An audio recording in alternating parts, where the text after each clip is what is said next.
Bom, com esse medo todo do coronavírus, muita gente tem mudado a rotina, né? Uma mudança, claro, a gente está orientando aí, necessária. Agora, essas mudanças podem afetar as pessoas de outra forma, no psicológico, no mental da pessoa, né? Por isso eu recebo aqui no estúdio a doutora em psicologia comportamental, Elizabeth Lemes. Boa tarde, doutora. Obrigada pela participação. Prazer imenso estar aqui, especialmente nesse momento que nós estamos vivendo um momento de muito estresse. E é um estresse que é necessário, né? Porque nós precisamos entender que estamos em estado de conflito. É um conflito que precisa ser resolvido e para isso a gente precisa olhar para os nossos comportamentos, que são essenciais. É um prazer imenso. Olha, eu quero avisar para você aí de casa que você pode participar aqui do nosso bate-papo pelo nosso WhatsApp 3201-7700. Pode mandar a sua pergunta que a gente repassa aqui para a doutora em psicologia. Eu quero começar perguntando para a senhora, esse medo todo, ele é ruim, ele é prejudicial ou ele tem um lado bom? O medo não é prejudicial quando eu entendo como eu vou usá-lo para gerenciar esse meu comportamento. É preciso entender que nós temos as nossas reações químicas que geram as nossas emoções. As emoções geram sentimentos. E o sentimento, o medo é um sentimento. Ele pode ser favorável quando você entende que você precisa saber de alguma coisa. Mesmo que ele me provoque essa mudança de comportamento nesse momento, por exemplo. Eu preciso saber o quanto o coronavírus pode comprometer a minha saúde física, né? Pode comprometer a saúde física de uma população toda, especialmente no estado de Goiás. E esse medo vai vir, por exemplo, quando você citou as questões das paralisações nas escolas. Primeiramente, os pais vão pensar assim, nossa, o que eu vou fazer com as crianças? Realmente isso, será que já teve contato com alguma coisa? Aí começa a esse medo ser do lado contrário. Mas, ao mesmo tempo, é preciso que esses familiares, que toda a sociedade entenda que o medo é para você prevenir.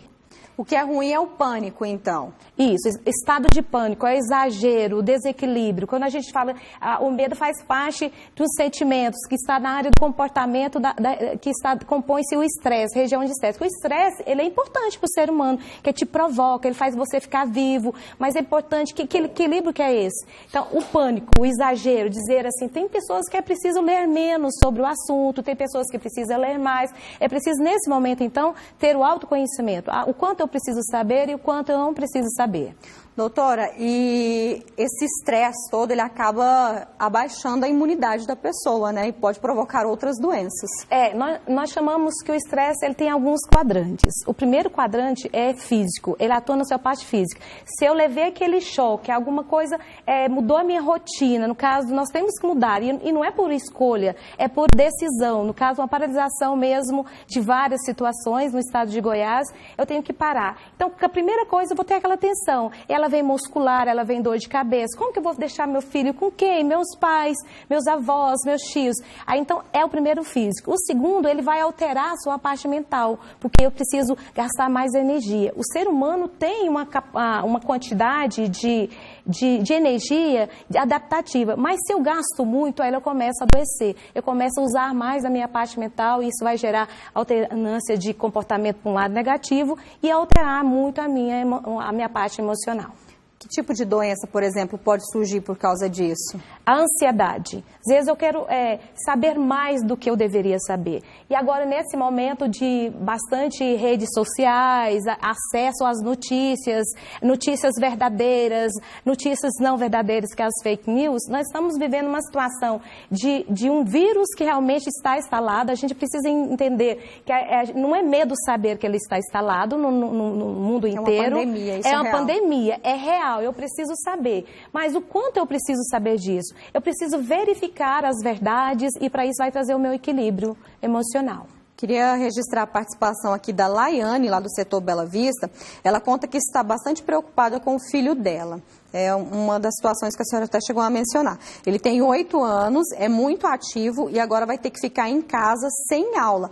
O que ela pode fazer? Essa é a pergunta dela. O que ela pode fazer para ocupar o tempo dessa criança sem causar nenhum transtorno? Acho que é o momento agora de conversar com essas crianças de não assustá-las, é dizer que esse isolamento social é para garantir que amanhã estejam todos juntos e sadios, no físico e no emocional. Claro que a criança de 8 anos, ela não vai saber gerenciar tudo isso, é o adulto que vai conseguir conversar. É o momento de promover brincadeiras em casa, claro que para o parque ela não pode, procurar ficar com as janelas abertas, mostrando para eles que eles podem continuar conversando com os amigos, tem as redes sociais, então tá fácil hoje. Aí eles gostam muito de assistir um bom filme, um filme que traga histórias boas, de pessoas que superaram momentos difíceis.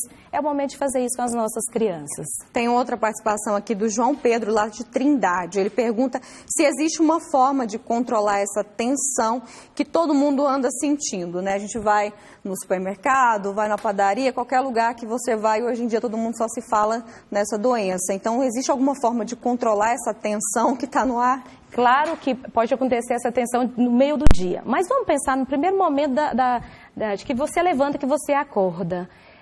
Observe a sua respiração. Quando você acordar, veja como você está respirando, pare um momento, concentre. Momento sim mesmo de olhar para aquilo, como você está. Porque o estresse, nos primeiros meia hora, realmente ele vai lá no alto. É você que decide no seu gerenciamento. Se você permanece lá em cima, ou você vem com ele aqui, ou você deixa mais. Também, se eu não tiver esse estresse, eu posso ficar até doente e não querer levantar da cama. Então, o que é preciso nesse momento? Você que está muito preocupado, olhe para você, comece a gerenciar nos primeiros momentos do dia, saber que é necessário isso, que é necessário saber das coisas, que é um momento de consciência individual e coletiva. Eu preciso cuidar de mim, mas também eu preciso cuidar do outro. Eu cuidando primeiro de mim, sabendo, gerenciando o meu estresse, eu vou contribuir com o outro lá na rua. Para a gente encerrar, doutora, vamos falar com aquelas pessoas que precisam ficar isoladas, que apresentaram aí sintomas ou que inclusive já foram diagnosticadas. Qual que é a dica que a senhora deixa para essas pessoas nesse período em que elas realmente não vão ter o contato, o convívio social? Porque a primeira questão é entender. Eu não estou isolada, eu estou cuidando de mim. É o autocuidado, eu estou no momento preservando a minha pessoa que está aqui para ser cuidada, mas eu também, ao mesmo tempo, eu estou cuidando de pessoas lá fora, especialmente os familiares, porque ficam lá, meu Deus, eu estou presa. Você não está presa, você está em estado de cuidado. E é passageiro, né? E graças a Deus. Graças a Deus. Obrigada pela participação da senhora, esclareceu muitas dúvidas, com certeza ajudou muita gente aí em casa. Muito obrigada. Boa tarde. Boa tarde.